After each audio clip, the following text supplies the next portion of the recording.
Right, so it's been about a week since we planted these Cherokee Purple tomato seeds into these pots of compost, and we've got some sprouts. So there's some pots that have several seeds coming up. It looks like every seed I put in here has germinated.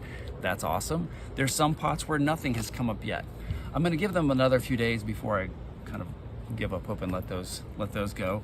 But for now, the ones that have several seedlings popping up, I'm going to pay close attention to those, and invariably some of them are going to be stronger than others. I'll probably thin them down to maybe 2 in the pot for a couple days, and then eventually I just want to pick one that's going to be the plant that I eventually transplant in the garden. So towards the end of their time in these pots, I want there to be just one seedling because I don't want them to compete for the nutrients that are going to be in this soil.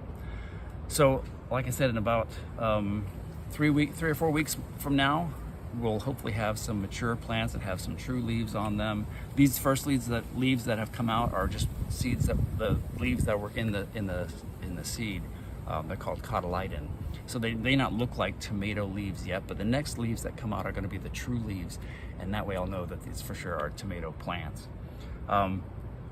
So like I said, in about 3 weeks, we'll transplant them into the garden. And between now and then, I'm gonna start thinking about the soil that I'm gonna be putting them in and the structure that I'm gonna build for them to climb on. Because these, hopefully with some really good soil, are gonna be quite large plants.